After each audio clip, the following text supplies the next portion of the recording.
Seri 3 Pedang Kayu Harum. Dewi Maut. Cerita, Ho Ping Hu. Audiobook, novel silat.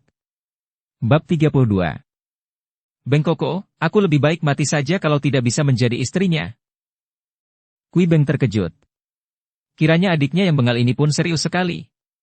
Hatinya menjadi terharu dan dia memegang tangan adiknya. Moi Moi, aku doakan semoga akan terkabul cita-citamu dan menjadi istri Chia Bun Hou yang gagah perkasa itu.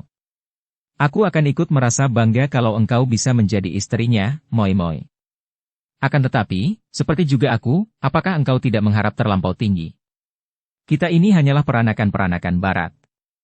Dan aku menjangkau burung Hong di angkasa, sedangkan engkau menjangkau putra ketua Qin Ling Pai. Apakah kita tidak akan seperti si cebol merindukan bulan? Kui yang cemberut memandang kakaknya. Koko, engkau telah terlalu merendahkan diri sendiri. Aku yakin bahwa Hou Koko cinta padaku. Bagaimana kau bisa tahu? Apakah karena dia telah menolong dan menyelamatkanmu? Adikku yang baik, seorang pendekar seperti dia, siapapun akan ditolongnya dan hal itu sama sekali bukanlah tanda jatuh cinta. Engkau seorang laki-laki, tentu tidak tahu. Akan tetapi aku yakin akan cintanya, Koko. Kui Eng tersenyum dan mengenangkan ciuman itu dengan mata bersinar-sinar. Begitukah? Syukurlah kalau begitu, adikku. Mudah-mudahan engkau berhasil.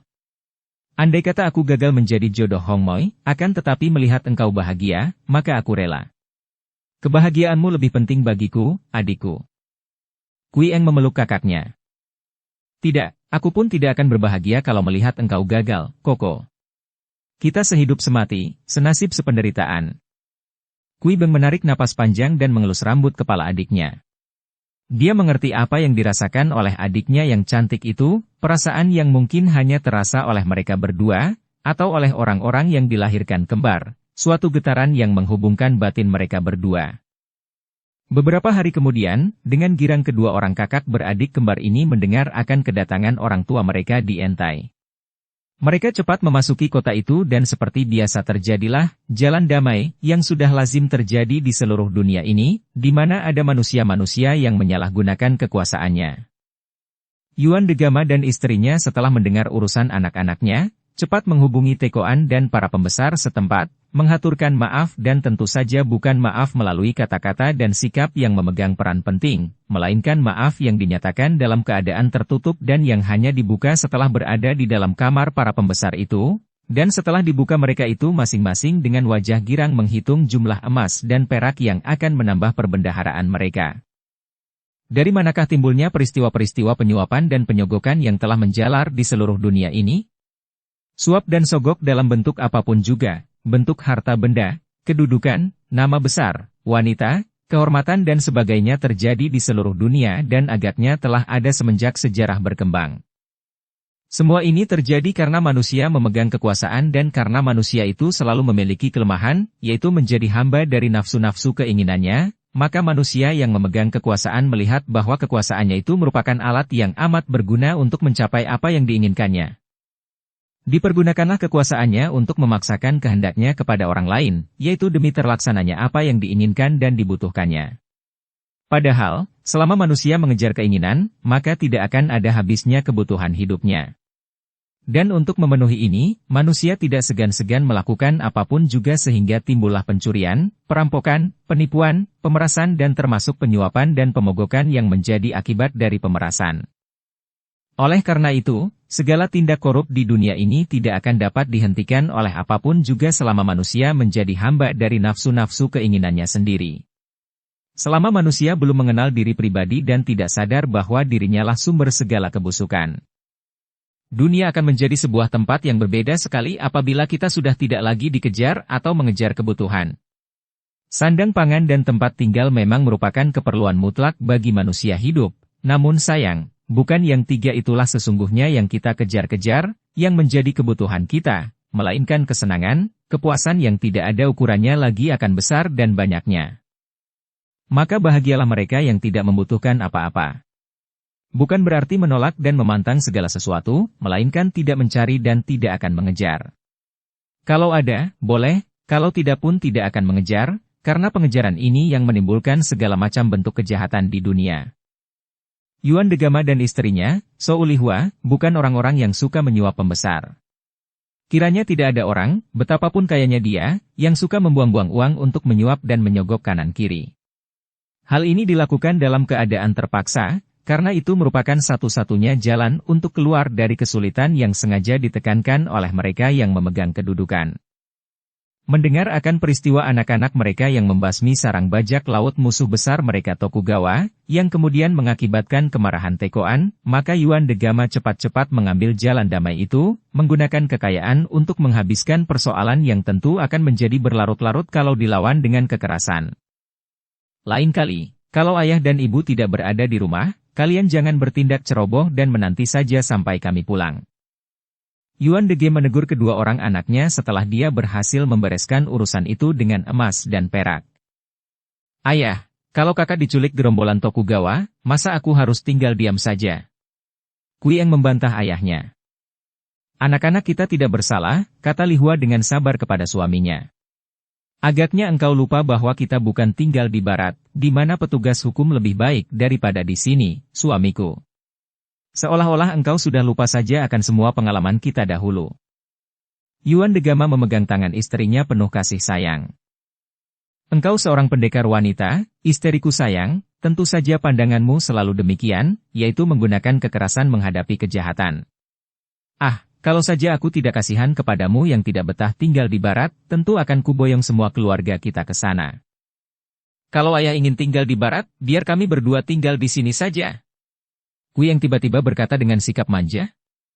Kami lahir di sini dan mencintai tanah ini, dan kami bahkan telah bertemu dengan para pendekar yang amat mengagumkan hati kami. Yuan Degama tertawa.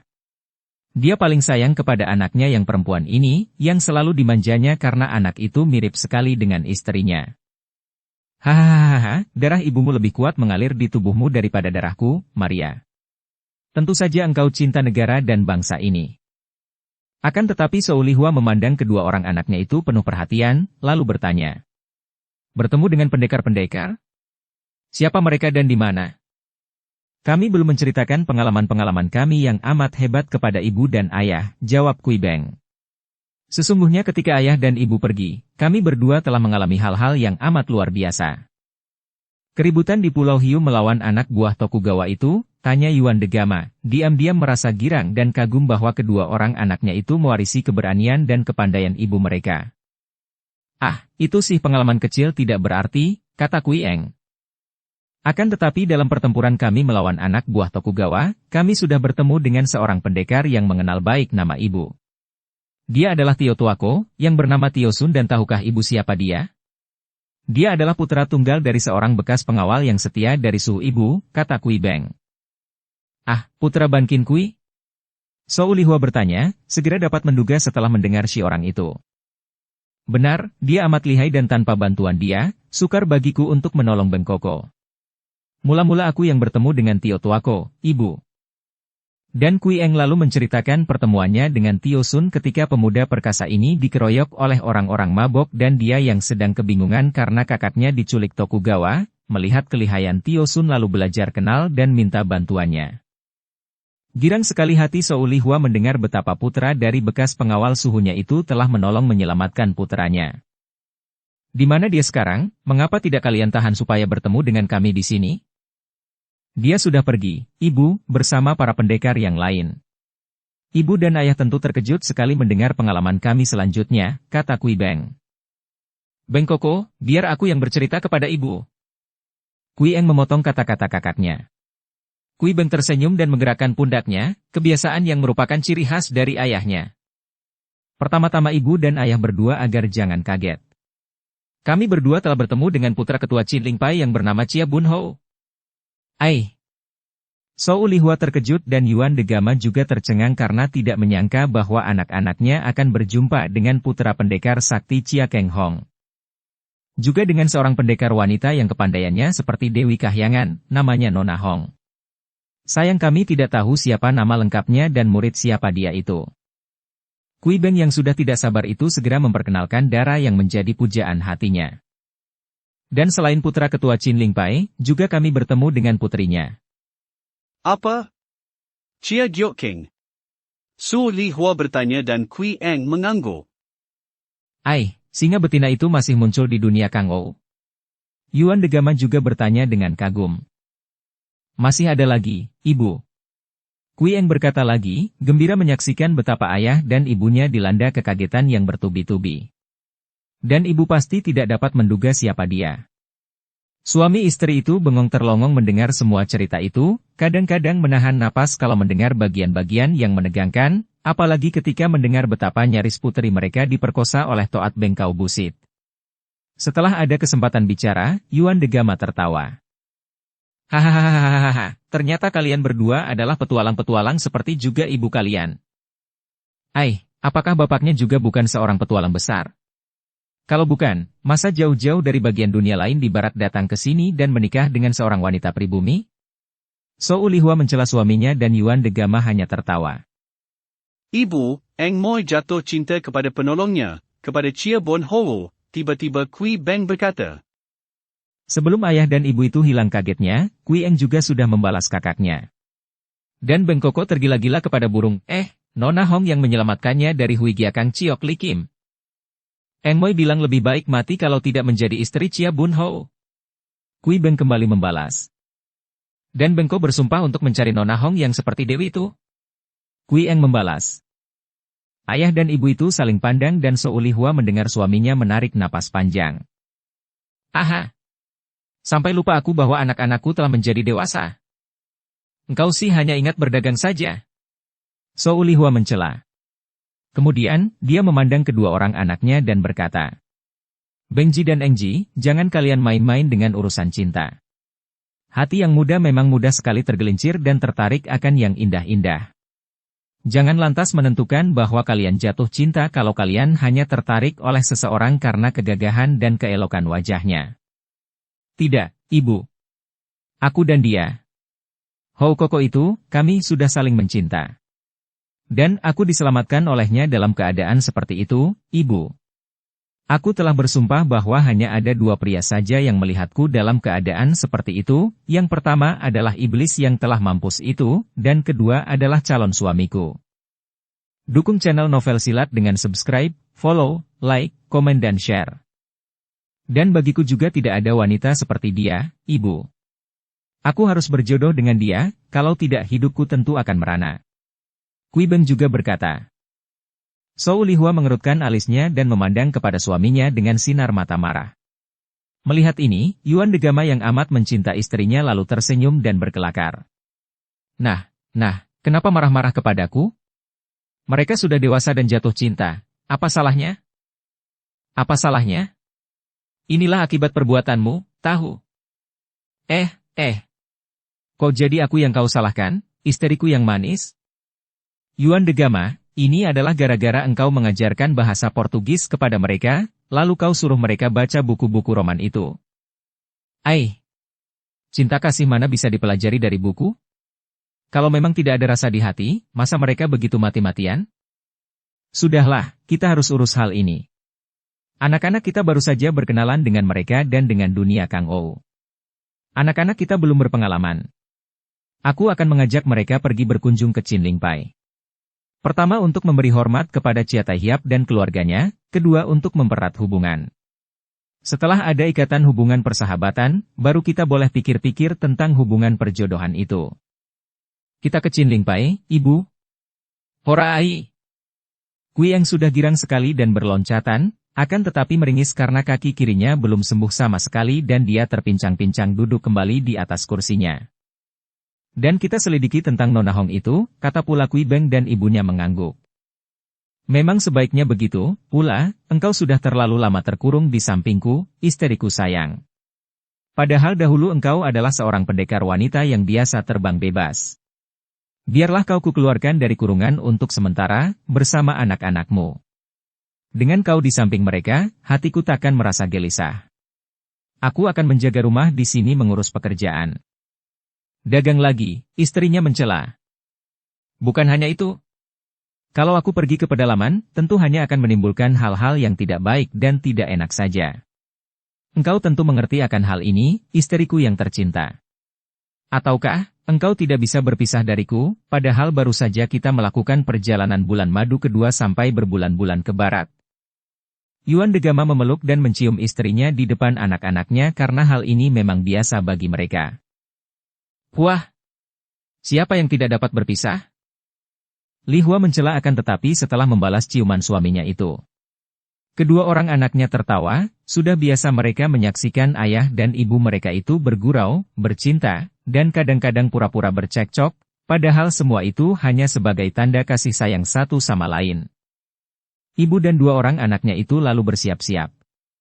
Mereka akan menanti sampai kaki kiri Kui Eng sembuh sama sekali, baru akan melakukan perjalanan. Sebagai keluarga kaya, mereka akan melakukan perjalanan dengan berkuda, karena ketiganya pandai menunggang kuda dan tentu saja mereka akan membawa bekal secukupnya, karena perjalanan dari Yantai ke Qinlingshan bukan merupakan perjalanan yang dekat. Daya tarik yang saling mempengaruhi pria dan wanita adalah suatu kewajaran dan pembawaan dalam diri manusia, seperti terdapat pada makhluk apapun di permukaan bumi ini. Daya tarik ini menimbulkan rasa suka, rasa cinta antara pria dan wanita, membuat masing-masing ingin saling mendekati, saling sentuh, saling belai dan saling berkasih mesra, sedekat mungkin sehingga menimbulkan keinginan untuk bersatu badan dan hati. Hal ini sudah wajar, sudah benar, dan sudah merupakan sifat alamiah yang ada pada diri manusia. Hubungan kelamin seperti yang lazimnya dikenal dengan sebutan seks bukanlah hal yang kotor, bukanlah suatu hal yang menjijikkan atau memalukan. Sebaliknya malah, seks merupakan hal yang amat indah, yang suci, asalkan timbul dari naluri yang wajar. Timbul dari gairah yang memang ada dalam diri manusia, timbul dari rasa cinta antara pria dan wanita karena daya tarik alamiah itu.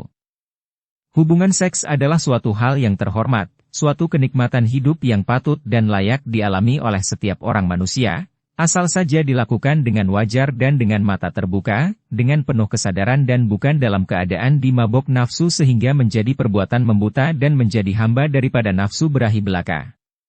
Kalau sudah begini, maka berubahlah sifatnya hubungan kelamin, menjadi kotor dan najis, menjadi sumber dari kenikmatan palsu yang membawa kepada jurang kedukaan dan kesengsaraan lahir batin. Kenikmatan hubungan kelamin adalah suatu kurnia hidup, suatu keindahan hidup, merupakan bagian dari kehidupan dan cinta kasih, tidak terpisah-pisah.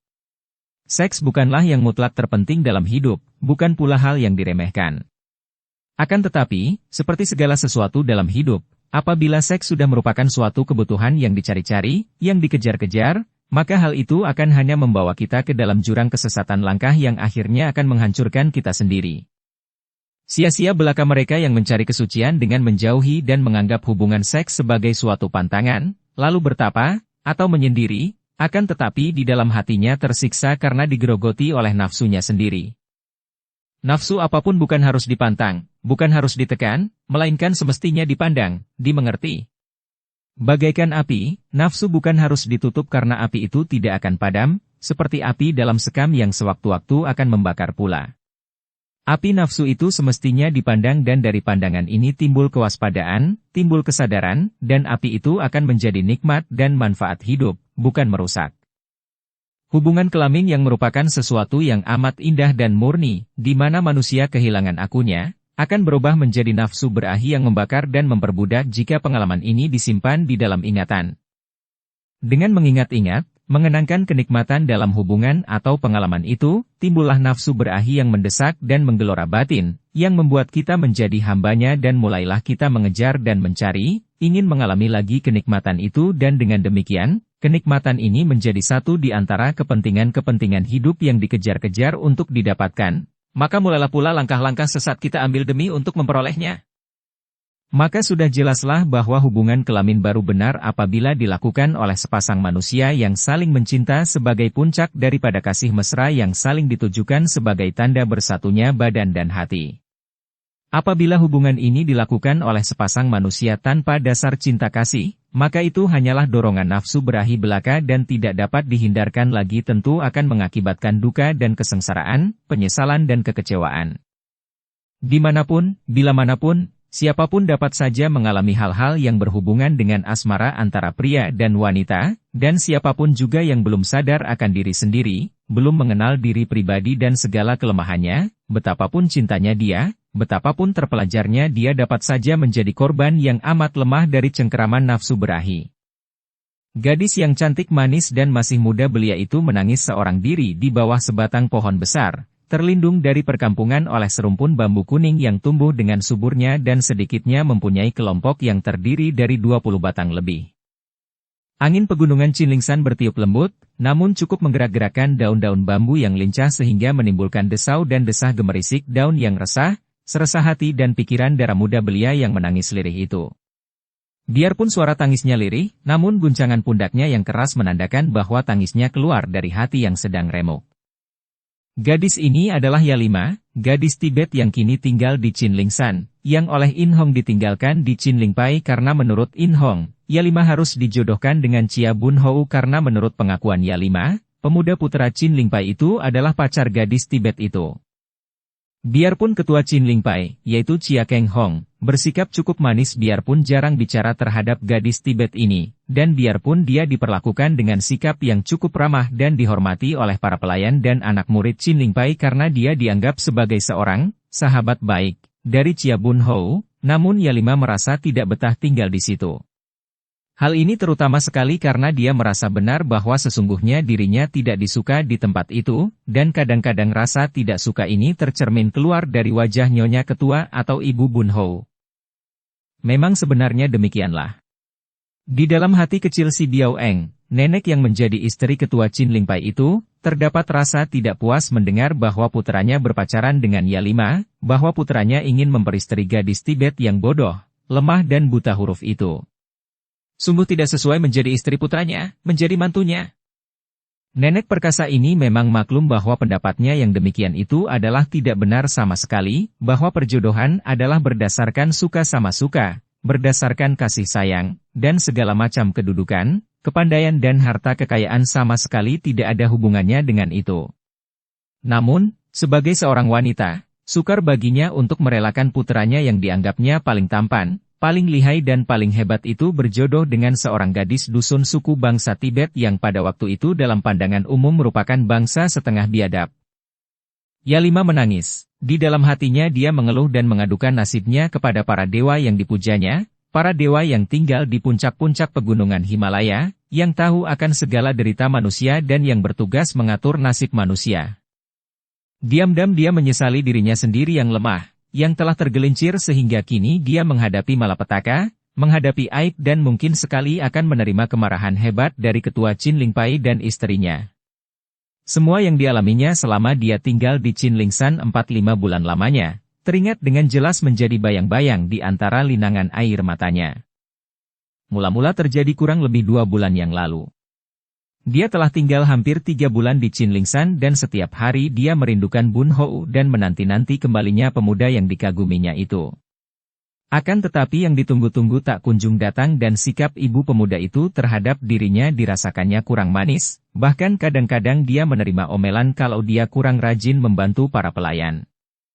Mulailah dia membayangkan betapa akan susah hatinya kalau kelak dia sudah menjadi istri Bun Hou, menjadi mantu dari nyonya tua yang agaknya tidak suka kepadanya itu. Sebagai mertua, tentu nyonya itu akan lebih galak lagi sikapnya. Teringat dia akan cerita-cerita rakyat bangsanya tentang nasib mantu-mantu yang tidak disuka mertuanya, diperlakukan lebih rendah dan lebih kejam daripada budak belian. Mulailah dia merasa bimbang hati, dan mulailah terasa olehnya betapa jauh perbedaan tingkat antara dia dan Bun Hou. Dahulu, di waktu Bun Hou masih ikut dengan gurunya, Kok Beng Lama seorang pendeta yang hidup sederhana, perbedaan ini tidak nampak benar. Akan tetapi sekarang, di rumah Ketua Chinlingpai, melihat betapa keluarga Bun Hou adalah keluarga pendekar dan ketua perkumpulan yang begitu dihormat oleh para anak murid dan pelayan, melihat betapa para pelayan perempuan di rumah itu pun rata-rata memiliki kepandaian silat dan pandai pula membaca, mulailah dia melihat betapa rendah kedudukannya dibandingkan dengan Bun Hou. Demikianlah, 2 bulan yang lalu ketika dia mendapat marah dari Nyonya Ketua karena kebodohannya ketika diajar menulis membaca oleh seorang pelayan. Yalima lari ke tempat sunyi di balik rumpun bambu kuning ini dan menangis dengan amat sedihnya. Dia rindu akan kampung halaman, rindu kepada ayah bundanya, akan tetapi mana mungkin dia pulang ke Tibet. Andai kata dia nekat pulang juga, tidak urung akan dihajar oleh ayahnya dan dipaksa menjadi selir seorang bangsawan tua, Menjadi semacam barang permainan, disayang sewaktu masih baru dan ditendang serta disia-siakan kalau sudah bosan. Selagi dia menangis sedih itu, tiba-tiba terdengar teguran halus. Ya Lima, mengapa engkau menangis seorang diri di sini? Ya Lima terkejut, akan tetapi ketika dia mengangkat muka memandang dan mengenal bahwa yang menegurnya itu adalah Kui Tiong, pemuda yang selalu bersikap baik dan halus kepadanya, dia menunduk lagi dan menangis makin sedih. Seolah-olah datang seorang sahabat baiknya yang berbelasungkawa atas nasibnya. Kui Tiong segera berlutut di dekat darah itu. Semenjak Ya Lima tinggal di situ pemuda ini memang sudah terpikat dan tergila-gila, menganggap bahwa darah itu memiliki kecantikan yang amat luar biasa, kecantikan yang khas dan aneh namun yang amat menarik hatinya. Diam-diam Kui Tiong juga menganggap bahwa darah Tibet itu, yang jelas merupakan seorang gadis dusun, tidak pantas menjadi istri Chia Bun Hou, putra seorang ketua Qin Ling Pai yang terkenal. Bun Hou pantasnya berjodoh dengan seorang putri istana atau setidaknya seorang putri bangsawan, hartawan atau putri seorang pendekar lain. Dan Ya Lima, bunga dusun yang segar dan murni itu, lebih pantas menjadi jodohnya. Kui Tiong adalah putra tunggal dari mendiang Kui Kinta, telah berusia 25 tahun dan belum menikah. Pemuda ini tidak terlalu tampan, juga tidak buruk, sedang saja akan tetapi seperti rata-rata pemuda Qin Ling Pai, dia memiliki sifat-sifat kegagahan. Ya Lima, apakah yang menyusahkan hatimu? Percayalah, aku akan suka menolongmu, Ya Lima. Mendengar suara yang begitu halus dan penuh getaran, Ya Lima mengangkat muka memandang, menghapus air matanya dan dia menggeleng kepala. Tidak ada apa-apa, Kongcu, tuan muda, aku hanya tidak kerasan di sini dan aku rindu kampung halamanku. Ah, jangan menyebut aku Kongcu. Engkau tahu bahwa aku hanyalah anak murid di sini, dan mendiang ayahku dahulu pun hanya murid dan juga pelayan. Aku orang biasa seperti juga engkau, Ya Lima. Kau tahu namaku Kui Tiong dan kau sebut saja kakak kepadaku. Terima kasih, Kui Koko. Mendengar kata-kata yang halus dan sikap yang ramah ini sudah agak terobatilah rasa hati Ya Lima dan dia kini dapat tersenyum sedikit sungguh pun kedua pipinya masih basah air mata.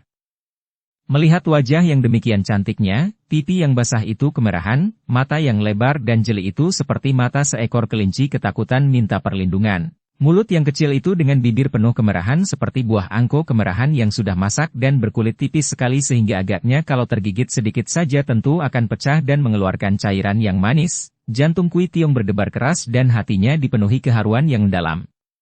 Dikeluarkannya sapu tangannya, dan dengan gerakan halus penuh kasih sayang diusapnya kedua pipi yang basah air mata itu, kemudian sapu tangan itu dia berikan kepada Ya Lima sambil tersenyum berkata, "Nih, kau keringkanlah mata dan hidungmu." Ya Lima terbelalak, memandang dengan hati penuh rasa syukur dan keharuan, sehingga air matanya kembali bercucuran. Dia menerima sapu tangan itu, menyusuti air matanya dari kedua pipinya, menyusut hidungnya sampai sapu tangan itu menjadi basah semua. Dia akan mengembalikan sapu tangan itu, akan tetapi ketika Kui Tiong menerimanya, dia menarik kembali sapu tangan itu sambil berkata, "Akan kucuci lebih dulu, Kongcu, Koko, besok setelah bersih ku kembalikan."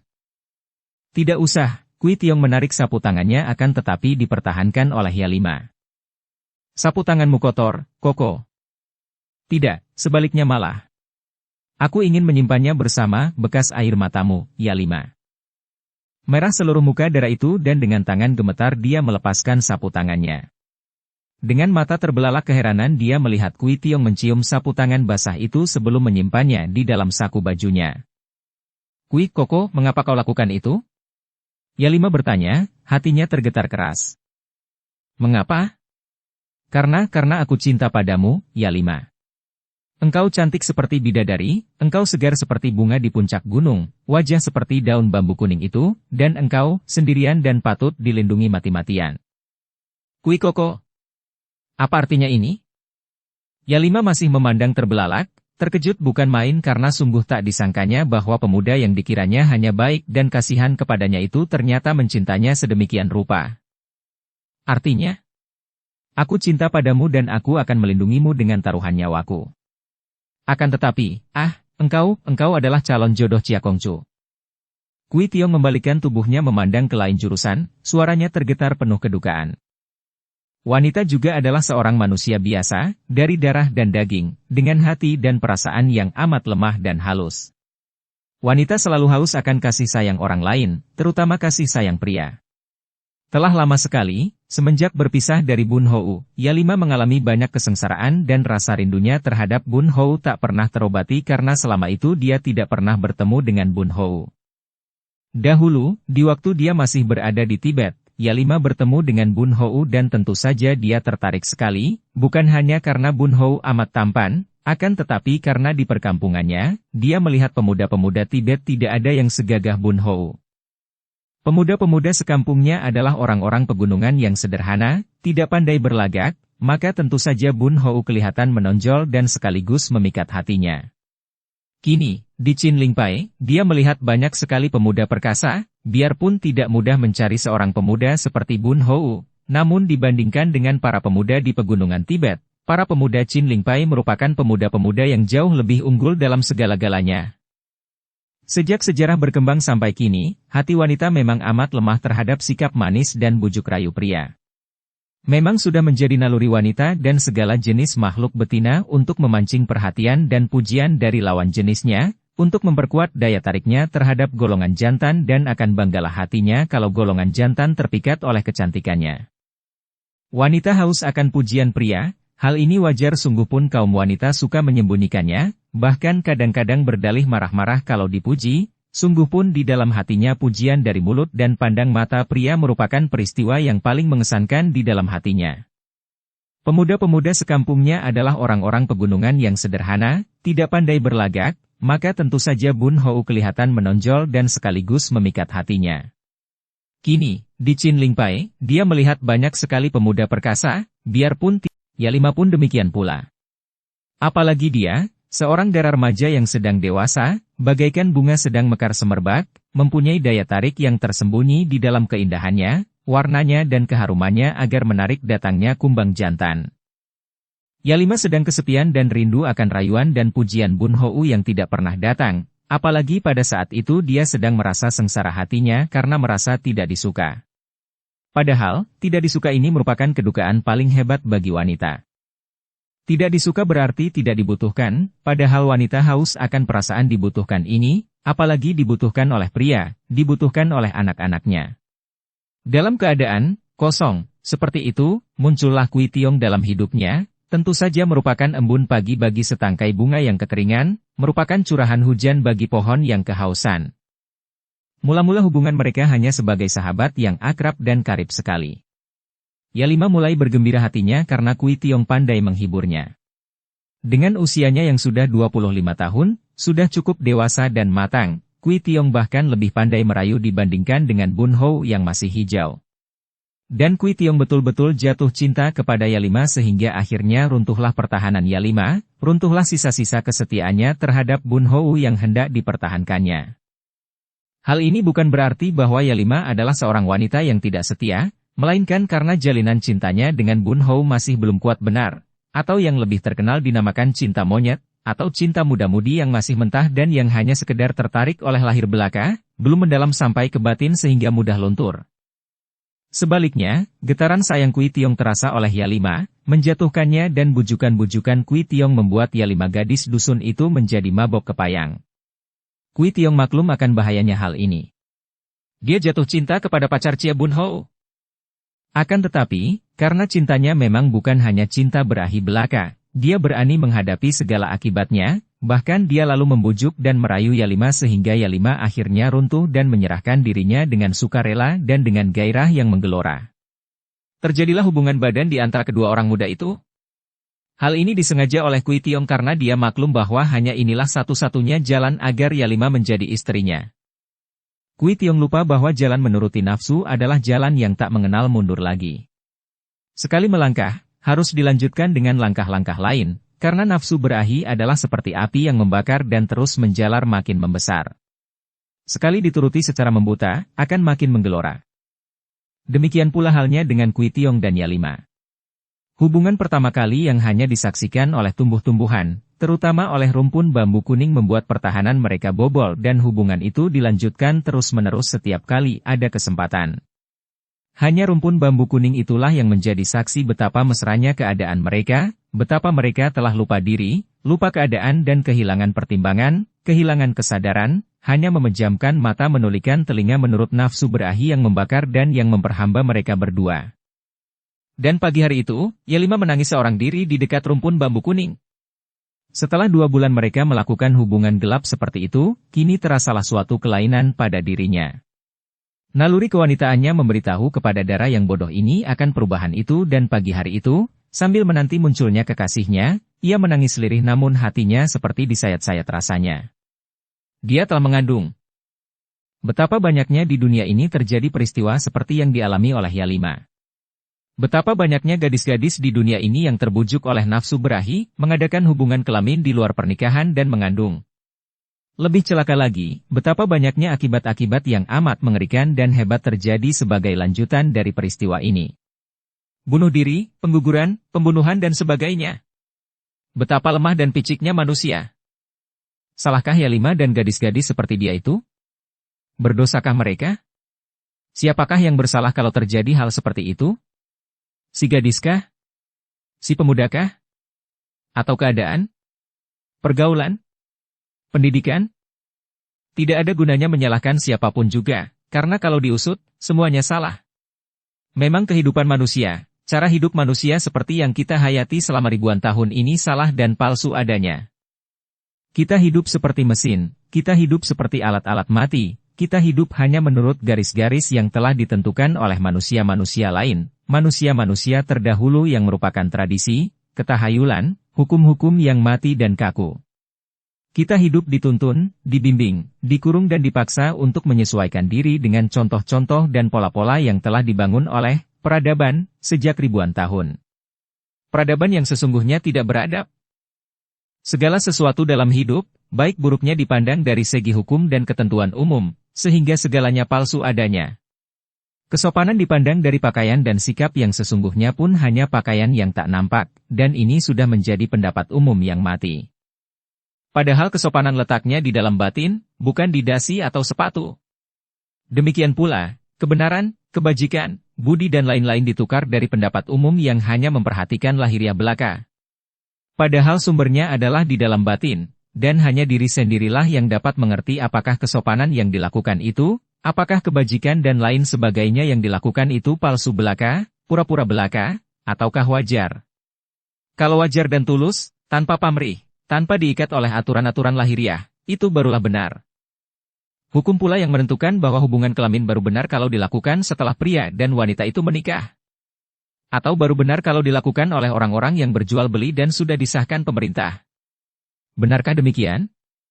Kalau kita mau membuka mata batin, mau mempelajari diri sendiri, menjenguk hati dan pikiran sendiri, memandangnya dengan bebas, kiranya akan terlihat bahwa tidak benarlah demikian itu. Biarpun sudah disahkan oleh hukum pernikahan, biarpun sudah disebut suami istri oleh umum, kalau hubungan itu dilakukan tanpa adanya cinta kasih, melainkan hanya sebagai alat untuk mencari kepuasan dan kesenangan diri pribadi belaka, maka hubungan kelamin macam itu pun kotor dan palsu adanya. Sama saja dengan perbuatan menolong orang lain yang oleh pandangan umum disebut baik. Akan tetapi kalau di dalam batinnya pertolongan itu dilakukan dengan pamrih, dilakukan sebagai alat untuk mencari pujian, untuk mencari balas jasa, maka, pertolongan, macam itu pun kotor dan palsu adanya. Jadi yang mutlak menjadi mutu setiap perbuatan adalah dasarnya, dasar batiniahnya. Pengarang tidak hendak mengatakan bahwa perbuatan Yelima dan Kui Tiong itu benar. Sama sekali tidak. Hanya hendak mengajak pembaca untuk membuka mata melihat segala kepalsuan dalam hidup, termasuk kepalsuan dalam urusan hubungan seks. Kui Tiong dan Yelima patut dikasihani. Mereka berdua hanyalah menjadi akibat dari keadaan hidup kita sejak dahulu sampai sekarang. Mereka berdua belum mengerti, dan pengertian ini, baik bagi yang muda maupun bagi yang tua, hanya terdapat kalau kita sudah mengenal diri sendiri setiap saat. Pengenalan diri sendiri mendatangkan kewaspadaan dan kewaspadaan ini menghentikan segala perbuatan yang tidak benar. Kita tidak berhak membenarkan atau menyalahkan Yelima dan Kui Tiong. Setiap perbuatan yang dilakukan oleh manusia, menjadi tanggung jawab si manusia itu sendiri. Setiap buah dari pohon yang ditanam akan dipetik oleh tangan si penanam itu sendiri. Yang pasti, Segala macam bentuk kesenangan yang dicari-cari, dikejar-kejar, dinikmati dan mendatangkan kepuasan sementara, sudah pasti disertai oleh kedukaan karena suka duka merupakan saudara kembar yang tak terpisahkan. Ya 5. Koko. Dia berlari dan menubruk kekasihnya sambil menangis sesenggukan. Tenanglah, ya 5. Apa yang terjadi? Apakah kau dimarahi oleh Subo, ibu guru, lagi? Tidak akan tetapi kita celaka, aku celaka, Koko. Celaka bagaimana? Aku berada di sini dan aku selalu mencintamu, selalu akan menjaga dan melindungimu, ya 5. Koko, aku telah mengandung. Hei 3. Kui Tiong terkejut bukan main, matanya terbelalak dan wajahnya pucat, akan tetapi hanya sebentar saja karena dia lalu merangkul ya 5, memeluk pinggangnya dan mengangkat darah itu diputar-putarnya sambil tertawa-tawa gembira. Turunkan aku. Ya 5 menjerit dan setelah dia diturunkan, dia memegang kedua tangan kekasihnya itu sambil berkata dengan air mata berlinang. Koko, apakah engkau sudah gila? Bagaimana engkau bisa bergembira seperti itu mendengar bahwa aku telah mengandung? Kita berdua, atau setidaknya aku tentu akan celaka. Tentu saja kita berbahagia dan gembira. Kita akan mempunyai anak. Siapa pula yang akan mencelakakan kita? Cialoya dan Nyonya. Hus. Guruku itu adalah seorang pendekar sakti yang budiman, demikian pula istrinya. Kau tidak perlu khawatir, akulah yang akan memberitahu kepada mereka, dan aku pula yang akan menanggung segala hukumannya kalau memang kita berdua dipersalahkan. Ya 5 menyandarkan mukanya di dada kekasihnya. Dia merasa agak terhibur akan tetapi tetap saja dia merasa menyesal. Koko, mengapa kita melakukan hal itu? Sekarang kita tertimpa aib dan malu. Memang ku sengaja, kekasihku. Aku sendiri pun tahu bahwa perbuatan kita itu tidak benar dan akan membawa kita kepada aib, malu dan duka.